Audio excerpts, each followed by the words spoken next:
بسم اللہ الرحمن الرحیم۔ دلوں کے بندھن سیزن 2 مریم شیخ قسط نمبر 28۔ ماضی: تم بھی ان کے ساتھ کراچی جا رہی ہو؟ جی، انہوں نے میرے بڑے میر سائیں کے الیکشن جیتنے کی خوشی میں بہت بڑی پارٹی رکھی ہے۔ وہ چاہتے ہیں کہ میں بھی یہ پارٹی ضرور اٹینڈ کروں، اس لیے مجھے بھی ساتھ لے جا رہے ہیں۔ زرتاج سادگی سے بولی، تمہارے مزے ہیں، میر سائیں تمہیں خوب گھماتے ہیں، جب دیکھو کہیں نہ کہیں سیر و تفریح کرتی پھرتی ہو، بہت خوش نصیب ہو۔ اروش نے نینا کے کھلونے سمیٹتے ہوئے مصروف سے انداز میں اسے چھیڑا تھا۔ آپ بھی شاہ جی سے کہا کریں نا، وہ آپ کو سیر و تفریح کروانے سے انکار تو نہیں کریں گے؟ زرتاج کے یاقوتی لبوں پر شرمیلی مسکان چھپ دکھا کر غائب ہو گئی تھی۔ اس نے اروش کو مشورہ دیا، تم میر سجاول کو کہتی ہو کیا؟ وہ خود ہی تمہیں اپنے ساتھ رکھتے ہیں نا، جو بات کرنے میں ہے وہ کہنے میں نہیں ہوتی ہے، کرنے والوں کو کہنے کی ضرورت نہیں پڑتی ہے، وہ اور ہی ہوتے ہیں جسے تمہارا میر سائیں۔ اروش دھیرے سے اس کا گال چھو کر مسکرائی تھی۔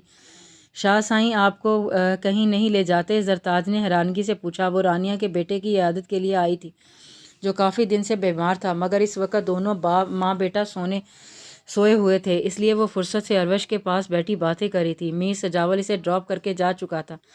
وہ زیادہ تر اپنے جھمیلوں میں الجھے رہتے ہیں، مگر ایسا بھی نہیں ہے کہ کہیں بھی نہیں لے جاتے، شاپنگ وغیرہ پر لے جاتے ہیں اور پکنک پر بھی، مگر ایسا کبھی کبھار ہوتا ہے، اس میں زیادہ قصور ان کی نیچر کا نہیں ہے۔ وہ میر سجاول کی طرح رومانٹک نہیں ہے جو ساتھ لیے پھریں۔ اروش نے سنجیدگی سے کہتے ہوئے بات کے اختتام پر اسے ٹوک دیا تھا۔ زرتاج بلش کرنے لگی۔ میں بھی ان کی ضد کی وجہ سے مجبور ہو جاتی ہوں، وہ مجھے اپنے ساتھ رکھنے کا کوئی نہ کوئی بہانہ ڈھونڈ ہی لیتے ہیں، وگرنہ آپ جانتی ہیں میں تو عادی بھی نہیں ہوں، شادی سے پہلے گاؤں سے باہر کبھی نہیں گئی۔ زرتاج اپنے محبوب شوہر کے ذکر پر کھلکھلا کر ہنس دی۔ تبھی تو وہ تمہارا دیوانہ بنا پھرتا ہے۔ اروش نے چٹکی لی۔ زرتاج نے مسکرانے پر افق کیا، پھر موضوع بدلنے کے لیے بولی، رانیہ آپی تو شاید ہی پارٹی میں آئیں، کیا آپ بھی نہیں آئیں گی؟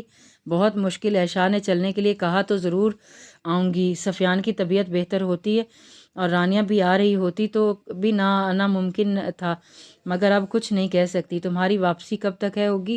اروش نے تفصیلاً جواب دینے کے لیے استفادہ کیا۔ پارٹی کے بعد میر سائیں کچھ دن وہاں مصروف رہیں گے، پھر ہم چھوٹے میر زوار سے ملنے جائیں گے۔ بہت دن ہو گئے انہیں دیکھا نہیں ہے، یاد آ رہی ہے۔ زرتاج نے افسردگی سے کہا، تم نے بھی تو اپنے اکلوتے بیٹے کو ابھی سے اتنی دور بھیج دیا، تھوڑا سمجھدار ہو جاتا، پھر بورڈنگ میں ڈالنا چاہیے تھا نا۔ اروش کو اس کی افسردگی سے کہنے پر ترس آیا۔ میں نے تو بہت منع کیا تھا، مگر وہ میری تھوڑی نہ سنتے ہیں، جو کام انہیں اپنی مرضی سے کرنا ہوتا ہے وہاں میری بھی نہیں چلاتے۔ زرتاج منہ بنا کر بولی، میں سمجھ سکتی ہوں۔ اروش اس کے معصوم سے انداز پر بے اختیار ہنس پڑی۔ معظم شاہ کسی کام سے اپنے روم کی طرف آیا تھا، زرتاج کی آواز پر ٹٹر گیا، لاک پر ہاتھ جمائے کچھ دیر سنتا رہا، پھر تنفر سے سوچتے ہوئے واپس پلٹ گیا تھا۔ اسے مردانے میں بیٹھ کر سگریٹ پر سگریٹ پھونکتے ہوئے آدھی رات گزر چکی تھی، مگر سوچا نہ جانے کہاں سے کہاں بھٹک رہی تھی۔ میر سجاول کی زبردست کمپین کی وجہ سے میر جعفر نے ووٹس کی بڑی تعداد سے لیڈ کیا تھا اور پہلی بار صفدر شاہ اور معظم شاہ کو شکست کا سامنا ہوا تھا۔ میر سجاول کی ہر قدم پر کامیابی نے معظم شاہ کی نیندیں حرام کر رکھی تھیں، وہ ہر لحاظ سے ان سے آگے نکلے جا رہا تھا، اور یہ سب برداشت کرنا کم سے کم معظم شاہ کے لیے اتنا آسان بھی نہیں تھا۔ دونوں خاندانوں کی دشمنی ختم ہونے پر اس نے بھی کسی حد تک اپنا دل صاف کر لیا تھا، مگر دل میں بال برابر میل رہ گیا تھا، جو اب گہرے شگاف میں تبدیل ہوتا جا رہا تھا۔ میر سجاول کی کامرانی سے اس کے بہت اوپر جانے کے اثرات صاف نظر آ رہے تھے۔ میر خاندان کے سیاسی کیریئر کو چمکانے والا میر سجاول ہی تھا، اور اگر وہی نہ رہے تو باقی کون بچے گا؟ میر جعفر اس کے بعد سب کچھ اس کی طرح کبھی نہیں سنبھال سکتے تھے۔ میر غضنفر اور ان کے بیٹوں کا لائف سٹائل یکساں مختلف تھا، وہ ہرگز بھی سیاست میں آگے آنے کی کوشش نہیں کریں گے، راستہ خود بخود صاف ہوتا چلا جائے گا۔ انہوں نے شفاق سوچوں میں صبح کاذب کے پر بھیگنے لگے تھے، اور معظم شاہ نے اسی نیز پر سوچتے ہوئے خود غرض فیصلہ کیا، دلبر سائیں آپ تیار ہو گئیں یا ابھی اور وقت لیں گی؟ جلدی کریں یار، ہمیں وہاں پہنچ کر تھوڑی شاپنگ بھی کرنی ہے۔ میں نے تمہارے لیے ڈریس ڈیزائنر کروایا ہے، جو تم پارٹی میں پہنو گی وہ تو ریڈی ہوگا، مگر میچنگ جویلری اور پارٹی ویئر بھی لینا ہے۔ اتنا ٹائم یہاں لوگی تو آج میں اتنے سارے کام کیسے ہوں گے؟ وہ ڈریسنگ کے سامنے کھڑی زرتاج کی کمر کے گرد بازو حمائل کرتے ہوئے بولا، میرے پاس ہر کلر کے سٹونز کی ڈھیروں میچنگ جولری ہے اور بے حساب پارٹی ویئرز بھی موجود ہیں، ایک چیز بھی خریدنے کی ضرورت نہیں ہے، میں آپ کو بھی بتا رہی ہوں، ہم تھوڑی سی بھی شاپنگ نہیں کریں گے۔ زرتاج اپنے اسے آئینے میں گھورتے ہوئے فوراً سے بیشتر بولی تھی، اوکے دلبر، شاپنگ کا پروگرام کینسل کر رہی ہو تو پھر تھوڑا سا رومانس کر لیتے ہیں، میں شہر ہی تو پہنچنا ہے، لیٹ پہنچ جائیں گے۔ وہ دلکشی سے مسکراتے ہوئے شرارت سے اس کے رخساروں پر جھکا۔ زرتاج کی لرزتی پلکیں اس کی سانسوں کی حدت پر بوجھ ہو کر بند ہونے لگی تھی۔ میر سجاول کی قربت کے پرکیف لمحات سے اسے شادی کے 9-10 برس گزر جانے کے باوجود بھی یوں ہی بے خود کر دیتے تھے۔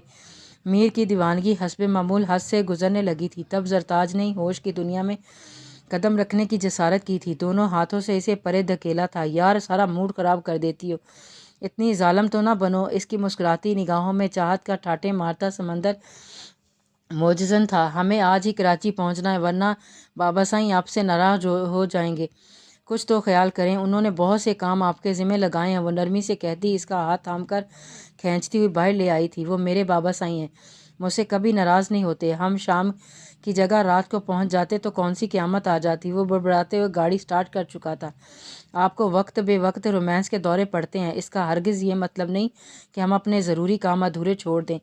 بابا سائیں وہاں ہمارا انتظار کر رہے ہوں گے، کتنا برا لگے گا نا اگر ہم وقت پر نہیں پہنچیں گے۔ وہ اس کی پیشانی پر بکھری سلکی بالوں کو سمیٹ کر اوپر کرتے ہوئے سنجیدگی سے بولی، زری تمہیں پتہ ہے تم بہت بری ہو۔ اس نے منہ بگاڑ کر اسے گھورتے ہوئے سگریٹ لبوں میں دبا کر سلگائی تھی۔ جی مجھے پتہ ہے بہت بری ہوں، مگر آپ سے ذرا کم۔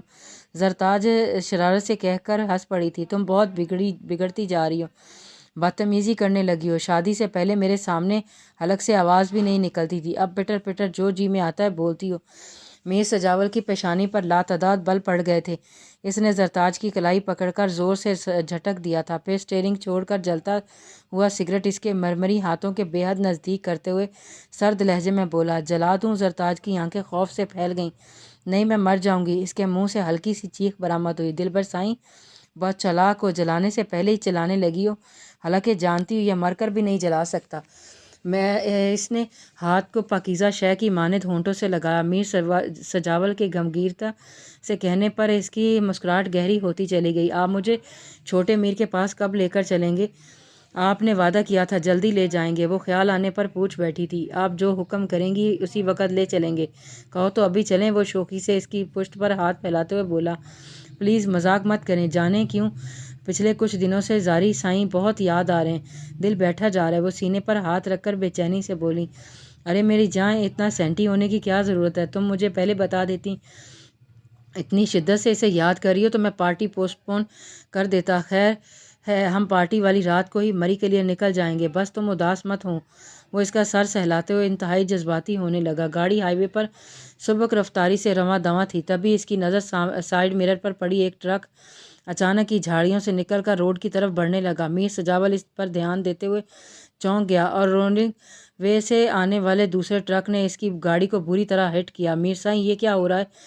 زرتاج بلند آواز سے چیختے ہوئے اس کے بازو سے لپٹ گئی۔ میر سجاول زرتاج کی موجودگی کے احساس سے بے بس سا سٹیئرنگ کو مضبوطی سے سنبھالے ایکسیڈنٹ سے محفوظ رہنے کی بھرپور کوشش کرتا، مگر گاڑی ان بیلنس ہو گئی تھی اور دونوں سڑکوں کے درمیان لگے سائن بورڈ سے دھماکے کے ساتھ ٹکرانے کے بعد پلٹ گئی۔ یہ ایکسیڈنٹ اس ہائی وے کا بدترین ایکسیڈنٹ ثابت ہوا۔ زرتاج کا بے جان ہاتھ میر سجاول کے خون آلود ہاتھ میں اسی طرح دبا تھا جس طرح انہوں نے پہلی بار ایک دوسرے کا ہاتھ تھامے عشق کی شاہراہوں پر پہلا قدم رکھا تھا۔ میر سجاول کے ساتھ دوسری گاڑی میں سوار اس کے کئی گارڈز اور ساجد کی گاڑی کو بھی کم و بیش یہی حال ہوا تھا، مگر شومائی قسمت ساجد اس حادثے میں زندگی کی بازی ہار گیا تھا، مگر اسے سنبھال لینے میں کئی برس گزر گئے تھے۔ جب وہ مکمل ہوش و حواس میں گاؤں واپس لوٹا تب میر جعفر بھی بیٹے کی جدائی کے غم میں ڈھہ چکے تھے۔ ساجد کو میر سجاول کی موت بھلائے نہیں بھولتی تھی۔ وہ دن رات پاگلوں کی طرح اس کے قاتلوں کی تلاش میں سرگرداں رہا، کئی ایجنسیوں سے مدد حاصل کی۔ میر سجاول کے جن خفیہ اداروں اور زیر زمین حلقوں میں تعلقات تھے، ان سب کے تعاون سے وہ کافی تکودو کے بعد ان دو ٹرکوں میں سے ایک ٹرک ڈرائیور تک رسائی حاصل کر گیا تھا۔ اس نے راتوں رات ٹرک ڈرائیور کو اغوا کیا اور زد و کوب کرنے پر معظم شاہ کا نام اگلوا کر ہی دم لیا تھا۔ ٹرک ڈرائیور کے منہ سے معظم شاہ کے محافظ کا نام اسے اپنی سماعتوں کا دھوکہ لگا، پھر مگر پھر اس کی کمینی فطرت سے واقف ہونے کے باعث معظم شاہ کے لیے اس کے دل میں لاوا پکنے لگا۔ میر جعفر کی لاغر حالت نے اسے لب کشائی کرنے سے روک دیا اور وہ بے صبری سے میر زوار کے توانا جوان مرد بننے کا انتظار کرنے لگا۔ وہ میر زوار کو کم عمری میں ہی حقیقت سے آگاہ کرنے کے بعد اس کے مستقبل کو تباہ نہیں کرنا چاہتا تھا۔ اگر وہ وقت سے پہلے راز افشاں کر دیتا تو میر زوار سنبھالے نہیں سنبھلتا۔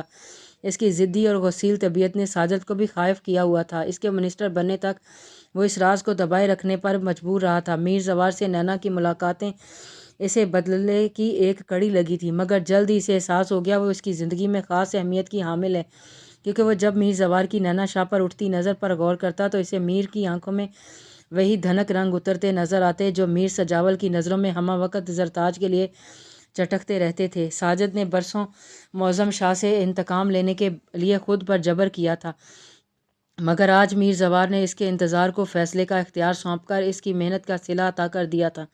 وہ آنکھوں میں آئی نمی صاف کرتے ہوئے کمفرٹیبل میر زوار کے سینے تک کھینچتا کمرے کی مدھم لائٹس کو بجھا کر دبے پاؤں باہر نکل آیا تھا۔ اروما ناشتے سے فارغ ہونے کے بعد کمرے میں چلی آئی۔ LED آن کرنے کے بعد صوفے پر اطمینان سے بیٹھ کر مارننگ شو دیکھنے لگی تھی، تبھی موبائل پر واٹس ایپ الرٹ ہوا۔ وہ چونک کر اٹھی، موبائل پر بیڈ پر پڑا تھا۔ اس نے جھک کر موبائل اٹھایا اور سکرین پر موجود نمبر دیکھ کر دنگ رہ گئی۔ زائم شاہ کی طرف سے مارننگ وش کے ساتھ پیغام نے اس کی حیرت کو احتشال میں بدل دیا تھا۔ حیران بعد میں ہو لینا، پہلے میرے بھیجے ہوئے فلاورز گیٹ سے ریسیو کر لو۔ اس میں موجود کارڈ پر نینا کا نام درج ہے، مگر اس پر لکھے الفاظ میرے دل کی آواز ہیں۔ پیغام پڑھتے ہوئے اس کا دل بہت تیزی سے دھڑک رہا تھا۔ وہ موبائل پھینک کر ونڈو کی جانب لپکی تھی۔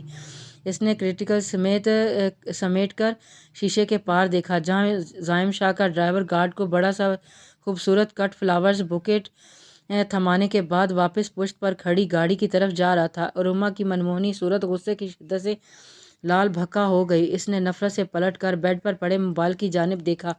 جاری ہے۔